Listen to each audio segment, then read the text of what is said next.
참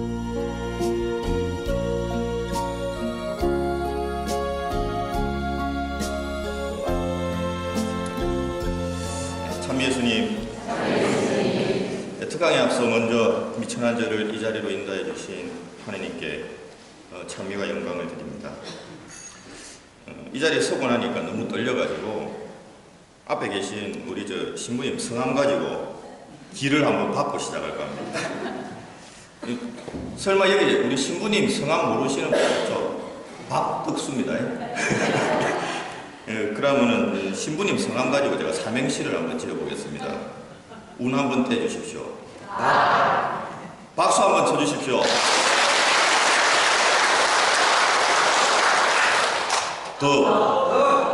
덕수 성당 다니시는 분 계십니까 여기? 그분 빼고 박수 한번 쳐주십시오.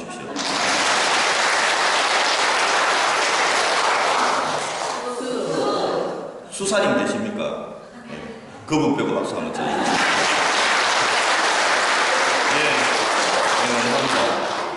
이게 제가 박수 받으려고 한 게 아니고 이렇게 박수를 많이 치면은 이 혈이 많이 돌아가고 건강하기 때문에 여러분들 건강하시라고 그러는 겁니다. 신부님 성함 가지고 이제 이래 열렬히 응원을 받았으니까 많이 안정되고 잘할 수 있을 것 같습니다. 그럼 제 소개부터 드리고 본격적으로 특강을 좀 시작할까 합니다. 저는 사무부회장 정대원 미카엘입니다. 근데 저를 금방 말씀했듯이 사무부회장으로 알기보다는 성가단 사람 또는 화답송 하는 사람으로 알고 있는 분이 더 많으실 겁니다. 화답송을 하다 보니까 동네에서 저를 알아보고 인사하는 분들이 가끔 계신데 제가 누구시지 하고 잠깐 생각하다가 지나치면 제가 인사를 못합니다. 여기 계신 분 중에 혹시 제가 인사를 하지 않았거나 오늘 이후에도 그런 일이 생기면은 절대 오해는 하지 말아 주십시오. 제가 정말로 잘 못 알아보고 한 거니까 그런 거니까 제발 용서해 주시고요. 오늘 이렇게 이제 여러분 앞에 또 서고 나면은 또 저를 더 알아보는 분들이 더 많아질 것 같은데 앞으로 좀 더 정신 바짝 차리고 인사 잘하도록 하겠습니다. 오늘은 9.1기도 세 번째 날입니다. 다들 사순 시기는 잘 보내고 계신지 모르겠습니다. 저는 이번 사순 특강 준비하고 난 이후부터 지금까지 걱정을 상당히 많이 했습니다. 9.1기도 첫째 날 특강 때 가정위원장님이 사람은 5만 가지 걱정이 있다는데 저도 그런 평범한 사람 중에 한 사람인 것 같습니다. 혹시 회사에 갑자기 일이 생겨서 특강하는 날 성당에 못 나오면 어쩌노? 뭐 이런 걱정 했습니다. 근데 걱정하기보다는 주님께 기도하면은 다 들어준다는 아주 손쉬운 방법이 있음에도 불구하고 보통 사람들은 기도를 드리는 것보다 먼저 걱정을 하는 것 같습니다. 본당 재단체 활동이나 레지오 이런 것들을 시작하기에 앞서 다들 걱정을 많이 합니다. 내가 제대로 할 수 있겠나? 그럴 시간이 나겠나? 그런 걱정들을 다 하지 않습니까? 걱정하기 전에 먼저 가입부터 하고 활동하고 나면은 시간은 자기가 내는 게 아니라 주님께서 시간을 내주시고 선물을 해주시는 거라고 생각합니다. 여기 계신 분들은 다 그런 거 알고 계시죠, 그죠? 지금 이 순간에도 그런 걱정하는 분들이 있다면 걱정하지 마시고 걱정하는 시간에 기도드리고 가입부터 하라고 감히 권해드립니다. 물론 여기 계신 분들께서는 모두 기도가 생활화되어 있기 때문에 교회 활동에도 모두 적극적으로 솔선수범하고 참석하고 계실 거라고 믿습니다. 제 말이 맞습니까? 예. 맞으시다면 다들 박수 한번 치시기 바랍니다. 감사합니다. 이렇듯 기도는 저를 위한 또 다른 분들을 위한 하나님과 저와의 소통이고 열심히 기도하면 어떠한 형태로든 주님께서 들어주신다는 것을 우리는 잘 알고 있습니다. 하지만 기도를 생활한다는 것이 너무 어렵다는 것도 잘 알고 있습니다. 저를 이 자리에 올린 것도 여러분보다 신앙생활을 열심히 해서도 아니고 잘나서도 아니고 하나님께서 앞으로 좀 더 정신 바짝 차리고 열심히 기도도 하고 신앙생활도 충실히 하라고 사랑의 채찍을 드신 것이라 생각합니다. 그래서 제가 오늘 준비한 이야기도 세례받던 초심으로 돌아가 어릴 적부터 지금까지 제가 겪었던 신앙생활 중에 기억에 남는 것들을 하나씩 끄집어내서 여러분께 말씀드릴까 합니다. 주제는 누군가 널 위해 기도하느라 였습니다. 누군가 널 위해 기도하네. 제가 제일 좋아하는 성가입니다. 여러분도 기도를 통해 여러 가지 소원 성취도 했을 것이고 주님과 소통도 많이 했을 것입니다. 저도 지난 세월을 돌이켜보면 항상 어딘가에서 누군가는 저를 위해 기도하고 있다는 사실을 알게 모르게 느끼고 체험했습니다. 지금 이 자리에 서 있는 바로 이 순간에도 떨지 말고 잘하라고 저를 위해 기도하고 계시는 분이 있을 거라고 믿습니다. 이처럼 항상 어디에서나 언제나 어느 누군가는 아무 보상도 바라지 않고 누군가를 위해 기도하고 있다는 사실을 여러분과 오늘 이 강의를 통해서 같이 공감하고 싶습니다. 지금부터는 세례받은 후 지금까지 저를 위해 기도하고 계신 분들에 대해서 소개를 좀 하고자 합니다. 저는 초등학교 3학년 때 세례를 받았습니다. 보통 이렇게 말씀드리면은 어릴 적에 세례 받았으니까 당연히 부모님도 신자일 거라고 생각하실 것입니다. 근데 그렇지 않습니다. 부모님은 교회 가는 사람을 너무 싫어했어요. 그래서 세례도 어릴 적에 저 혼자 받았습니다. 좀 이상하죠? 부모님이 성당도 안 다녔는데 어떻게 초등학생이 세례를 받을 수 있었을까요? 지금부터 그 이야기를 여러분께 들려드리겠습니다. 초등학교 3학년 때 이제 첫 영성체 준비한다고 고해 성사 연습하려고 고해소 앞에 이렇게 줄 서가 기다리다가 부모님한테 성당 다니는 거 들켜가지고 누나가 찾아와서 저를 끌고 집에 데리고 왔습니다. 그때 이후에 2006년도 여기 장량 성당에 다시 올 때까지 35년간 저는 냉담을 했습니다. 성당에 다시 나오기 전까지만 해도 세례 준비만 했고 저는 세례 받은 줄 몰랐습니다. 성당 다시 다니고 나서야 어릴 때 세례 받은 사람은 초등학교 3학년이 되면은 첫 영성체를 준비하고 첫 영성체 전에 첫 고백하는 절차도 저는 알게 됐습니다. 성인이 되어가지고 세례 받는 사람은 세례 받고 난 다음에 고해성사 준비를 해야지 첫 고백한다는 절차도 알게 됐고 그제서야 제가 세례는 받았고 첫 영성체하고 첫 고백을 하지 않았다는 사실도 이 성당에 다시 나오고서야 알게 됐습니다. 물론 이런 것도 제 기억에 있는 일이지 정말 제가 세례를 받았는가 하는 것은 교적을 확인해야 증명을 할 수 있었습니다. 그래서 제가 어릴 적 다녔던 성당에 여기 옛날에 그 티나 사무장님이라고 계신데 그분이 제가 다녔던 성당에 연락을 해가지고는 물어봤습니다. 그랬더니 놀랍게도 그 성당에는 제 교적을 잘 보관하고 있었고 73년 12월 20일 날 제가 세례를 받았더라고요. 그래서 저희 성당으로 교적을 보내주셨기 때문에 초등학교 3학년 10살 때 세례를 받았다는 것을 확실히 알 수 있었습니다. 하지만 좀 부끄러운 것은 그게 증명되니까 제가 무려 35년간 냉담을 했다는 것은 교적이 증명을 해주고 말은 겁니다. 교적에 보니까 이제 제가 너무 어릴 때 제 이 글씨가 굉장히 악필이거든요. 삐뚤삐뚤한 글씨로 제가 직접 적은 주소, 주민등록번호가 적혀 있습니다. 더 웃긴 것은 주민번호 앞번호는 생년월일이니까 정확한데 뒷번호가 엉뚱하게 제 번호가 아니더라고요. 그게 이제 부모님 몰래 다니다 보니까 그냥 제가 임의대로 적은 것입니다. 그래서 교적에 또 이제 대부님 이름도 그때 이제 이렇게 보게 됐습니다. 근데 하지만 저는 그분이 누군지 전혀 기억이 나지 않습니다. 여러 가지 정황을 봤을 때 이제 부모님이 반대로 성당에 다닐 수 없으니까 세례를 받을 수도 없다는 사정을 잘 알고 있는 저를 성당으로 인도했던 친구의 아버지가 아닌가 그렇게 생각이 됩니다. 그리고 그분이 보증을 서주셨기 때문에 부모님이 신자가 아니라도 제가 세례를 받을 수 있었습니다.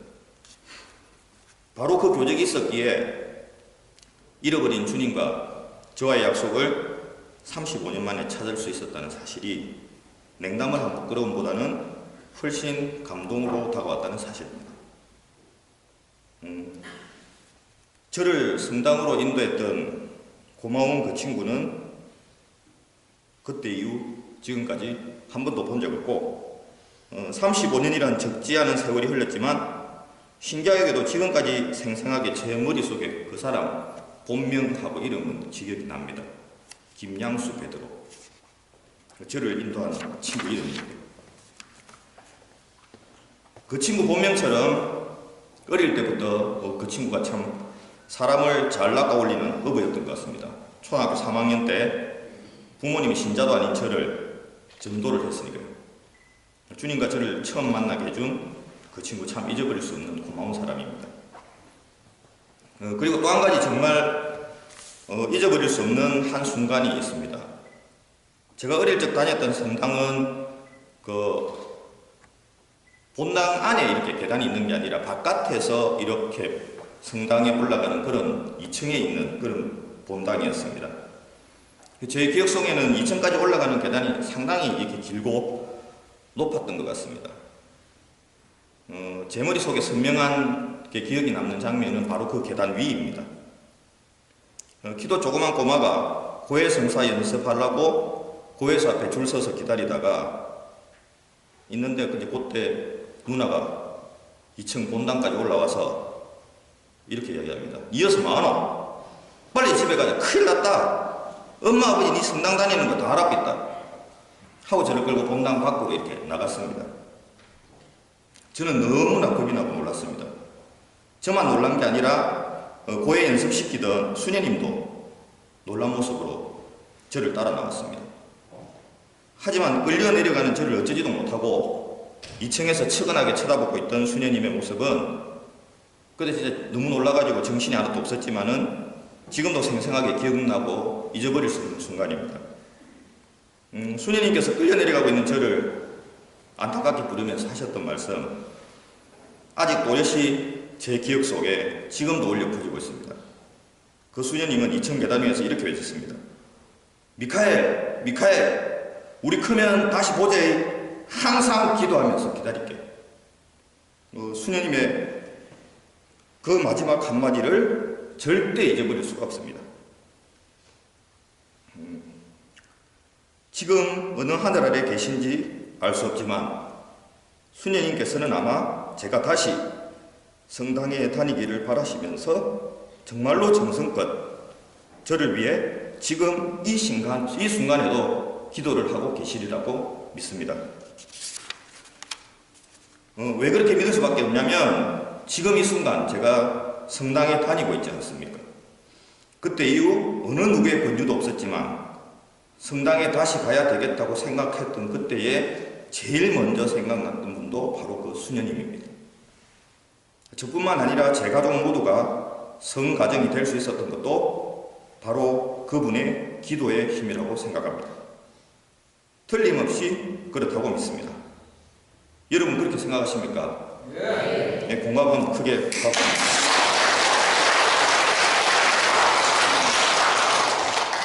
그 수녀님이 바로 저를 위해 기도하고 있는 여러 명 중에서도 가장 소중한 제 기억 속의 한 분입니다. 하지만 저는 수녀님의 본명도 이름도 기억나지 않습니다. 정말로 죄송한 마음입니다. 지금부터는 그분의 영원한 평화와 안식을 위해 제가 기도드리고 보답할 것입니다. 그리고 여담이지만은 제가 잊어버릴 수 없는 그 장소에 너무 한번 가고 싶어가지고 부산이 제가 고향이기 때문에 부산에 갔을 때 가족들하고 같이 미사를 한번 보러 갔던 적이 있습니다. 근데 어릴 적 제 기억에는 굉장히 높은 계단이었던 것 같은데 가보니까 되게 작더라고요. 계단도 별로 안 길고. 그래서 아마 제가 어리다 보니까 키가 작다 보니까 그게 굉장히 높아 보였던 것 같습니다. 예. 그리고 제가 아마 어릴 때라 크게 느껴진 그런 것도 있겠지만은 수녀님을 다시 생각나게 하고 저와의 거리를 다시 좁히기 위해 흘러간 세월이 35년이나 걸렸기 때문에 그 계단 높이도 매우 높게 느껴지지 않았나 생각해 봅니다. 두 번째 소개드릴 분은 장량 성당에 다니고 난 후부터 지금까지 저를 위해 기도하고 있는 그런 생각나는 분들을 좀 소개하고자 합니다.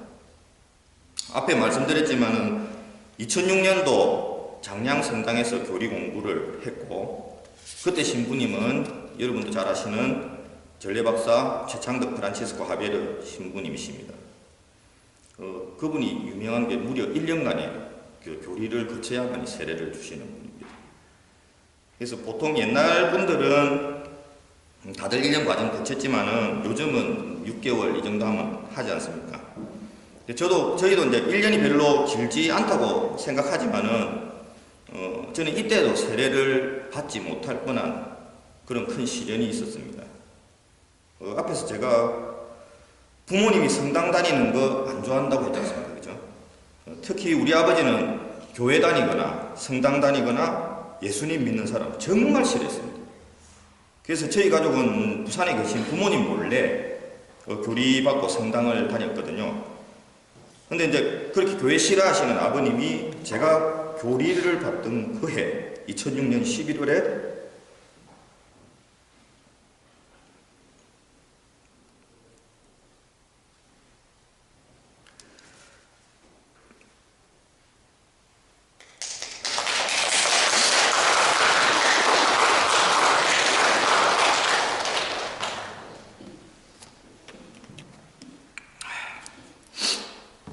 그 건강하시던 분이 갑자기 심장마비로 돌아가셨습니다. 제 마음은 어땠을까요? 아버지가 그렇게 싫어하는 성당 몰래 다니다가 벌을 받아가지고 아버지 돌아가신 생각됐습니다. 그때 이제 성당에는 못 알리고 정신없이 부산에 내려가가지고 장례식 치르고 일주일 뒤에야 성당에 와서 신부님을 만났습니다. 신부님께 제가 이래 말씀드렸습니다. 아버지께서 갑자기 돌아가셔서 성당에 못 왔고 당분간 교리 못 받으러 오겠다고요. 불교식으로 장례도 치렀고 절에 가서 부처님께 아버지 천당 가게 해달라고 49제도 지내야 합니다 라고 이야기했습니다. 그때 만약에 신부님이 그럼 됩니까? 이제 성당 다니는 거 반대하는 아버님도 돌아가셨으니 천주교식으로 해야지요 라고 얘기했다면 저는 아마 이 자리에 없을 겁니다. 근데 그때 신부님께서는 아무 걱정도 하지 말고 어머니 원하시는 대로 불교식으로 장례 치르고 절에 가서 49제도 정성껏 드리라고 하셨습니다. 그리고 마음이 정리가 되면은 언제든지 성당에 다시 온다. 성당에 나오면 세례도 주겠다. 이라면서 그래 말씀했습니다. 저희 가족은 그래서 신부님 말씀하시는 대로 아버님 49제 다 지내고 마음 정리하고 다시 성당에 나와서 교리 공부 마치고 무사히 세례도 받고 저는 첫 영성체를 그때 세례받고 35년 만에 첫 영성체 하는 사람 진짜 제가 기록을 해봤습니다. 예. 제 사정을 이렇게 듣고 난 신부님께서 제가 성당에 다시 나오기까지 과연 무엇을 했을까요? 어렵게 성당을 다시 찾은 안타까운 저희 가족을 위해 얼마나 많이 기도를 드렸을까요? 저희 가족 모두가 세례받고 하나님 아들 되게 해달라고 얼마나 열심히 기도를 드렸겠습니까?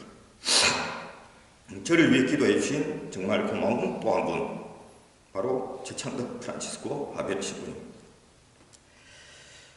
세 번째로 저를 위해 기도해 주신다고 믿는 분은 바로 저희 성가단하고 여기 계신 바로 여러분들입니다. 제가 성가를 좋아하다 보니까 세례받고 난 후 얼마 안 돼가지고 성가단에 가입했습니다. 저는 그때 이제 남성단원이라고는 요 앞에 계신 우리 정화교 그레고리오 초대 사무회장님밖에 없었습니다. 여성단원도 몇 명밖에 없었고요. 그래서 이제 성가단 생활을 갖다가 몇 달도 하지 않았을 때 이제 2007년도 9월 달에 이제 사목 간부하고 재단체장 개편이 있었습니다. 근데 그때 이제 세례받은 지는 오래됐지만은 본당 경험이라고는 전혀 없는 처정 선치한 지 5개월밖에 되지 않는 저에게 신부님은 성가단장 해라 이래 이야기를 하셨습니다. 그때만 가지만 해도 본당 돌아가는 사정도 전혀 몰랐고 성가단이 이끌어가는 일이 얼마나 엄청난 것인지 저는 잘 알지도 못했는데 주위에서 그럽니다. 야, 신부님 말씀에 순명하는 것이라고 들어봤나? 신부님이 무조건 해래 이러더라고요. 그래서 그냥 단장 직분 그냥 맡았습니다. 근데 그때 이제 지휘자도 그때 마침 공석이었어요. 그래가지고 이제 신부님께서 이제 경험 없는 제가 이제 성가단장을 맡겨놓으니까네 그때도 이제 지휘자가 없다 보니까 지휘자 좀 내려달라고 신부님께서 막 열심히 기도했다고 합니다. 그러고 보니까 그것도 이제 단장인 저를 대신해서 이제 신부님께서 기도를 하신 거 아닙니까? 그지? 역시 주님께서는 그때도 저를 버리지 않으시고 성가단장 되자마자 일주일도 안 돼갖고는 훌륭한 지휘자님을 보내주셨습니다. 그뿐만이 아니라 신부님께서는 아무것도 모르는 저를 단장으로 지명하셨기 때문에 노래방에서 시험 과정 거쳐가지고 사목 간부 몇 분을 형제님들을 보강을 해주셨습니다. 근데 그래도 이제 턱없이 부족한 성가단의 수만으로는 사부 성가도 우리는 할 수 없었습니다. 근데 이제 신임 단장인 저하고 이제 신임 지휘자가 성가당에 온 이후 몇 명 되지 않았던 단원들이 조금씩 불어나기 시작합니다. 그래갖고 사부를 이룰 수 있는 인원도 구성되었고요. 지금 보시면 알지만은 그 어느 본당도 따라올 수 없는 막강 테러 베이스 총 16명의 형제님하고 20명 이상의 자매님을 부유한 훌륭한 성가단이 됐습니다. 작년에 이제 제가 단장 직분을 내려놨는데 이렇게 훌륭한 성가단의 리더가 될 수 있는 은총도 저는 그때 받았습니다. 많은 본당들이 성가단인이 그 고생을 많이 하고 있습니다. 그렇다면 기도도 잘하지 못하는 제가 단장을 하는 동안 단원수도 많아지고 화합 잘하면서 어떻게 활동을 할 수 있었을까요? 성가단장에 재임했던 바로 그때 새로 오신 지휘자님께서 제게 하셨던 말씀이 기억이 납니다. 단장님은 정말 복 많이 받았습니다. 제가 얼마나 열심히 단장님하고 성가단 위해서 기도드리고 있는지 아십니까? 라고요. 또 지금 여기 우리 신부님 말씀도 저한테 했던 그 말이 기억이 납니다. 신부님께서 기억나실지 잘 모르겠지만은 작년에 신부님께서 이래 말씀하셨습니다. 미카엘 단장 참 복 많은 사람입니다. 어떻게 6년 동안 아무 문제도 없이 성가 단장을 할 수 있었습니까? 라고요. 이는 제 능력이 출중해서가 아닙니다.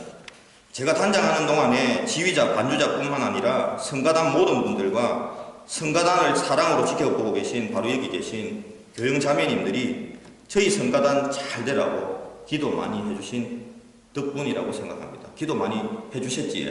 네, 감사합니다. 저는 이처럼 많은 기도를 먹고 살아왔습니다. 초등학교 3학년 이후 다시 성당으로 돌아오기까지 저를 위해 기도하신 수녀님, 저를 성당으로 인도하였던 친구와 그의 가족, 장량성당 지금의 우리 스테파노 신부님을 비롯한 역대 신부님들, 항상 희로애락을 같이 했던 성가단 여러분, 그리고 여기 계신 교영자매 여러분 등 늘 저를 위해 기도하고 계신 여러분이 있기에 오늘 아니 앞으로 살아갈 날까지도 너무 고맙고 기쁠 따름입니다. 교영자매 여러분, 누군가가 항상 저를 위해 기도하고 있다고 생각해 보신 적이 있으신지요? 아마 지금 여기에 있는 이 순간도 어느 누군가는 여러분을 위해 기도드리고 있을 것입니다. 여러분들을 거쳐가셨던 신부님, 수녀님, 아니면 저희를 사랑하고 알고 있는 어떤 분, 그분들이 다 바쁘셔가지고 지금 저희를 위해 기도드리고 있지 않다면 저희 주 하느님과 성모님께서 저희를 위해 이 순간에도 기도드리고 있을 것입니다. 이렇듯 저희를 위해 기도드리고 있는 많은 분들이 항상 있다는 사실을 잊지 말고 살아야겠습니다. 힘든 일, 골치 아픈 일 많지만은 언제나 저를 위해 기도하는 주님을 비롯한 많은 분들에게 감사하고 저희도 늘 기도로 보답하며 살아야겠습니다. 늘 위해 기도하는 성가를 제가 가장 좋아하고 있는 이유를 여러분 이제 아셨습니까? 이 성가를 듣거나 부르면 저를 위해 기도해 주시는 많은 분들의 고마움에 먹먹해지기도 하지만 언제나 힘이 불끈 솟아납니다. 그래서 저는 오늘 특강의 마지막을 저희를 위해 항상 기도드리는 주님과 함께 고통 털어내시고 힘 많이 내시라는 뜻으로 성가 늘 위해 기도 안에 불러드리면서 마칠까 합니다. 성가 가사 하나하나 잘 새겨 들어봐 주시기 바랍니다. 오랜 시간 경청해 주셔서 감사드리고 교영자매 여러분의 가정에 항상 주님의 평화가 함께 하시기를 기도드리겠습니다. 감사합니다.